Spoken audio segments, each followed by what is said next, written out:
하나님의 우리의 생각하고 하나님의 생각이 다릅니다. 또 하나님의 그 길과 우리의 길은 다르고요. 하나님의 시간과 우리의 시간, 이런 모든 것이 다르죠. 그 시간이 때로는 함께 갈 때도 있지만 때로는 시간이 다르게 어긋나게 됩니다.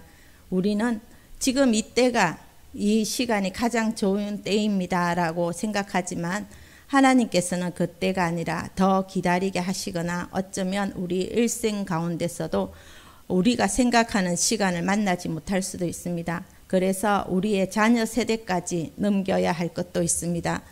우리는 너무 조급해하고 안절부절할 때가 더 많습니다. 그것을 볼 때에는 하나님과 더 멀어질수록 우리는 더 조급하고 어찌할 바를 모릅니다. 내가 할 수 있다는 그 자신감 때문에 하나님을 거치게 할 수도 있다는 것입니다. 오늘 모세에게 나타나셨던 하나님은 지금도 살아계셔서 우리 안에서 일하고 계시는 분이십니다. 하나님이 지으시고 하나님께서 핏값으로 구원하신 우리들에게 환경이나 말씀, 때로는 그의 특별한 방법으로 하나님의 뜻을 이루어 가시는 것을 보여주십니다. 다만 우리가 영적으로 민감해져 있지 않을 때는 그것을 발견하지 못할 뿐입니다. 우리는 이 세상을 창조하시고 이 세상을 다스리고 주관하실 뿐 아니라 나의 인생을 이끌어 가시기를 원하시는 하나님이 또 내게 여러 가지 일들을 행하시고 또 나의 반응을 지금도 주목하고 계신다는 것입니다. 이스라엘 백성은 애굽 왕이 죽었음에도 여전히 고통에서 벗어나지 못하고 있었습니다.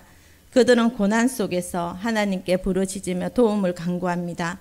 또 이는 그들이 절망 중에도 하나님을 향한 그 믿음만은 놓지 않았음을 보여주고 있습니다.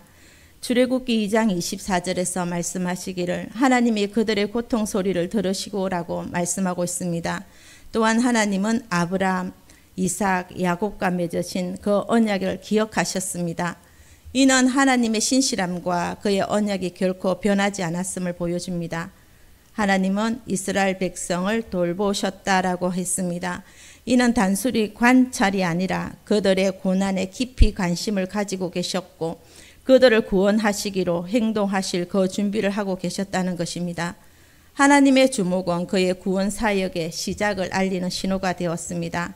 하나님은 그의 언약을 신실하게 지키시는 분입니다. 이스라엘 백성은 긴 고난의 시간을 지나며 하나님의 구원을 기다렸습니다. 하나님의 때는 언제나 완전합니다. 출애굽기 2장 23절과 25절은 고난 속에서도 하나님의 약속이 여전히 유효하며 하나님이 그의 백성을 잊지 않으셨다는 사실을 보여주고 있습니다.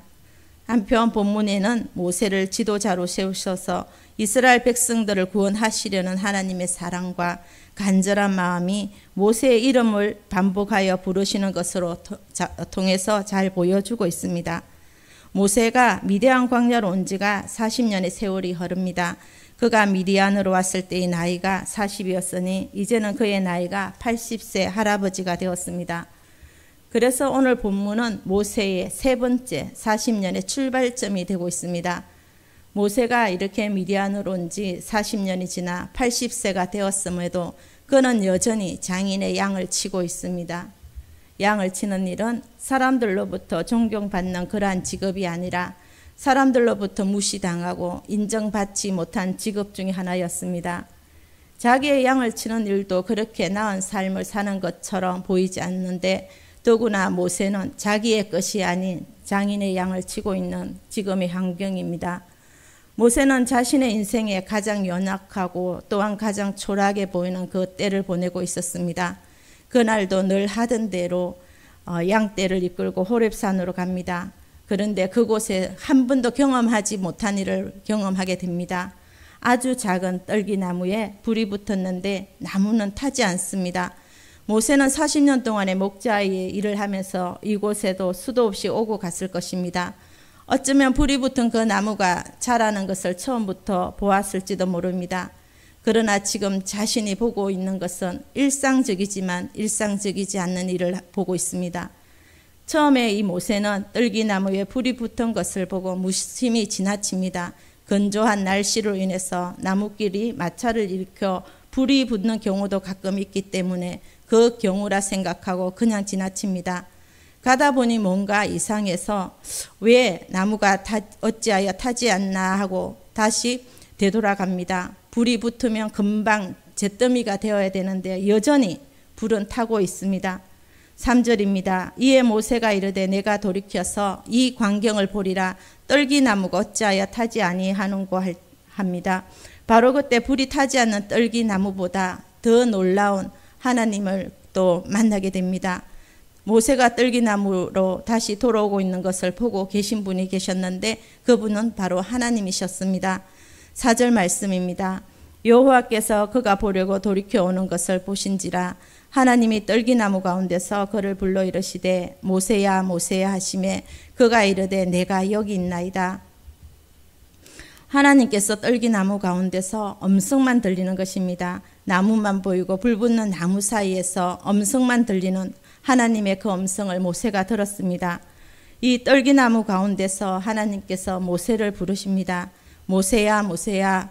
하나님께서 이렇게 두 번씩 부르는 것은 사무엘에게도 여전히 사무엘아 사무엘아 두 번 부르셨고 사울아 사울아 두 번 부르듯이 이렇게 두 번씩 부른다는 것은 하나님께서 행하실 뜻도 확정되었다는 것을 보여주고 있습니다. 하나님께서 그 사람을 부르시는 것은 그 사람을 쓰시겠다고 확정하시는 것입니다. 이렇게 정하신 까닭은 이제 내가 비로소 내 마음에 합한 사람이 되었다는 것을 뜻하기도 합니다. 이름을 부르는 것은 단지 호칭이 아닙니다. 한 사람의 이름에는 그 사람의 지나온 인생이 다 담겨져 있습니다. 그래서 그 이름은 그 사람의 전부를 대표하는 것과도 같습니다. 하나님께서 모세의 이름을 부르신 것은 하나님께서 이미 모세를 잘 알고 그동안 지켜보고 계셨습니다. 어떤 존재인지 지난 40년 동안 미디안에서 어떻게 살아왔는지 또 그 전에 40년을 애굽의 왕궁에서 어떤 과정을 거쳤는지 잘 알고 계신다는 뜻입니다. 야곱과 씨름하던 하나님의 사자가 야곱에게 이름이 무엇이냐고 물으신 것은 그의 이름을 몰랐기 때문이 아닙니다. 그의 지난 삶을 모르지 않으신다는 의미이기도 합니다. 그래서 모세의 지난 삶을 아시는 하나님께서 모세의 이름을 부르시는 것은 그에게 무언가가 하실 말씀이 있기 때문에 모세를 부르고 계셨기 때문입니다. 하나님께서는 모세에게 말씀하셨습니다. 네가 선 곳은 거룩한 땅이니 신을 벗으라고 말씀하십니다. 하나님께서는 모세에게 출애굽의 통로가 되는 사명을 부여하시면서 가장 먼저 명령하는 것이 신을 벗어라입니다. 히브리 사람들에게는 신을 벗고 맨발로 걷는다는 것은 수치스럽고 비참한 일이었습니다.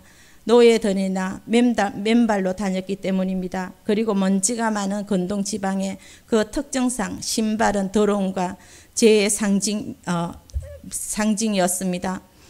따라서 하나님 앞에서 신을 벗는다는 것은 하나님의 거룩하심에 대한 경외의 표현이자 자신의 낮고 천함에 대한 고백이기도 합니다. 그래서 하나님께서 모세에게 신을 벗으라고 말씀하신 것은 이 출애굽의 역사는 내가 만든 길로 나아가게 될 것이고 너는 종으로서 그 일에 나의 통로로 사용될 것이라고 말씀하시는 것과 같습니다. 모세를 부르신 하나님께서 당신 스스로를 내 조상의 하나님, 아브라함의 하나님, 이삭의 하나님, 야곱의 하나님이라고 하셨습니다. 아브라함의 하나님이셨던 하나님은 이삭과 야곱의 하나님이시기도 하고 또한 모세의 하나님이시기도 합니다. 또한 오늘날에는 바로 나의 하나님이시기도 합니다. 우리의 하나님은 약속을 지키시는 신실한 하나님이심을 강조하고 있습니다. 하나님께서 모세를 애굽 왕 바로 앞으로 특별히 사명을 주어 보내셨음을 잘 나타내고 있습니다. 한편 당시 애굽은 고대 근동 지역에서 최고의 힘을 가진 나라였기에 애굽의 왕 바로에게 가서 이스라엘을 애굽 땅으로부터 이끌어내라는 명령은 모세에게 있어서는 생명을 걸어야 하는 문제이기도 했습니다. 모세가 선 곳이 그전부터 계속해서 거룩한 곳이 아니라 지금 하나님의 그 임재하심으로 거룩하기 때문입니다. 후에 모세의 후계자가 된 여호수아에게도 이스라엘 자손이 40년 동안의 광야 생활을 거친 후 요단강을 건너기 직전이었습니다. 그곳만 건너면 하나님께서 약속하신 가나안 땅이었습니다. 그때에 그 장면에 여호수아 5장 15절에서도 이와 똑같은 말씀을 하고 있습니다. 여호수아의 군대 대장이 여호수아에게 이르되 내 발에서 신을 벗어라 내가 선 곳은 거룩하니라. 하나님께 나가는 일은 아무나 쉽게 할 수 있는 일이 아닙니다. 왜냐하면 하나님은 거룩하신 분이시고 우리는 죄인 중에 죄인이기 때문입니다. 이것은 곧 하나님이 거룩하시기 때문에 하나님과 관계를 맺는 모든 것들은 거룩해질 수 있다는 것을 말씀하고 있습니다. 본문에서 그 땅이 거룩한 이유는 그 땅 자체가 원래 거룩하기 때문이 아닙니다. 실제로 당시 모세가 있었던 시내살은 아름다운 숲이나 멋있는 경관이 있는 곳이 아닙니다. 그러나 하나님이 그곳에 임하시자 그곳이 거룩한 땅이 된 것입니다. 이것은 결국 출애굽의 모든 역사는 하나님이 계획이었고 섭리였으며 작품이었음을 말합니다. 즉 출애굽을 시작하신 분도 하나님이시고 완성하신 분도 하나님이시라는 것입니다. 하나님께서 모세를 통해서 이스라엘 자손을 출애굽하게 하시려는 것은 이 순간을 그것을 결정하시고 시행하는 것이 아니라 모세의 때로부터 아브라함과 약속하신 것을 마침내 시행하는 것입니다. 그 약속을 기억하는 사람이 아무도 없을지라도 하나님께서는 하나님의 때에 하나님의 방법으로 하나님의 사람을 통해서 그 약속을 지키시고 이루어 가시는 분입니다. 모세가 그런 하나님을 뵙고 나니 두려워서 얼굴을 가릴 수밖에 없었습니다. 하나님께서 말씀하십니다. 고통을 보고 그 부르짖음을 듣고 그 근심을 알고 내려가서 건져내고 인도하여 가라. 내가 보았으니 바로에게 보내어 너에게 내 백성 이스라엘 자손을 애굽에서 인도하여 내게 하리라. 이 모든 것의 주체는 하나님이셨습니다.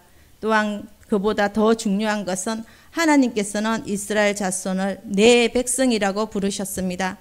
그들은 오랫동안 노예 생활을 하면서 하나님의 존재에 대해서는 거의 잊고 있었습니다. 그러나 하나님께서는 그들을 잊지 않으시고 당신의 때가 이르자 또 당신의 백성을 모세를 통해서 불러내시려고 하는 것입니다.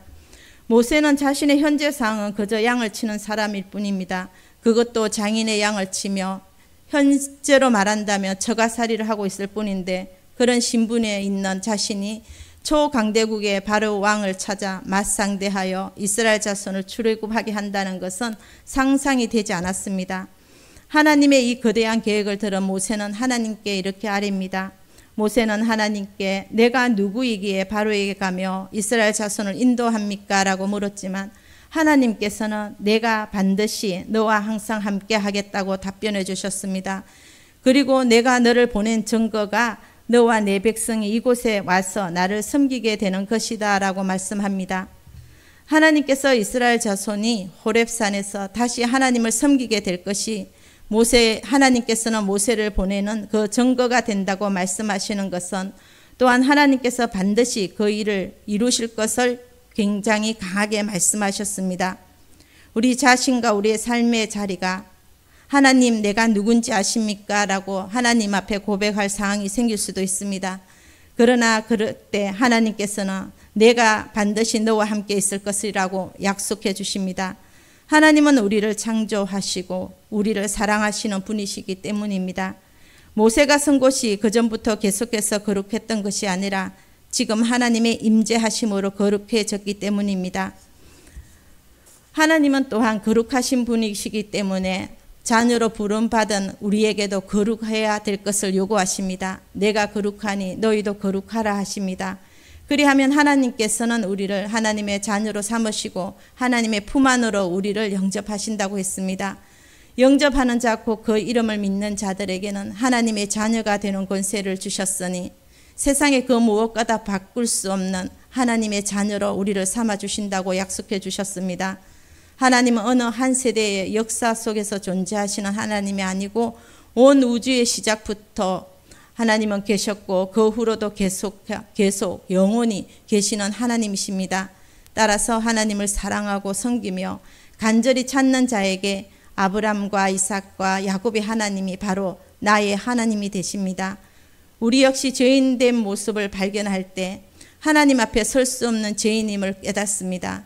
다시 그 죄인임을 깨달을 때 베드로와 같이 주여 나를 떠나소서 나는 죄인입니다라고 고백할 수밖에 없는 것입니다. 하지만 주님은 이렇게 우리가 부족한 모습을 진실되게 고백할 때 오히려 우리에게 긍휼을 베푸시고 우리로 하여금 다시 일으켜 세워주십니다. 이처럼 하나님께서는 성도에게 특별한 사명을 주시되 때로 생명의 위협을 받을 수 있는 곳을 향해 나가야 할 것을 요구하시기도 합니다. 우리는 그럴 때 우리는 두려워하지 않고 정말 하나님의 말씀을 의지하여 순종하며 자신의 보냄 그곳을 향해서 담대히 나갈 때 하나님께서는 두려워하지 마, 내가 너와 함께 할게, 놀라지 마, 나는 내 하나님이 됨이라. 이렇게 하나님께서 우리를 굳세게 붙들어 주시고 참으로 하나님께서 우리에게 담대함을 주셔서 그 어느 곳이든지 갈 수 있게 하십니다.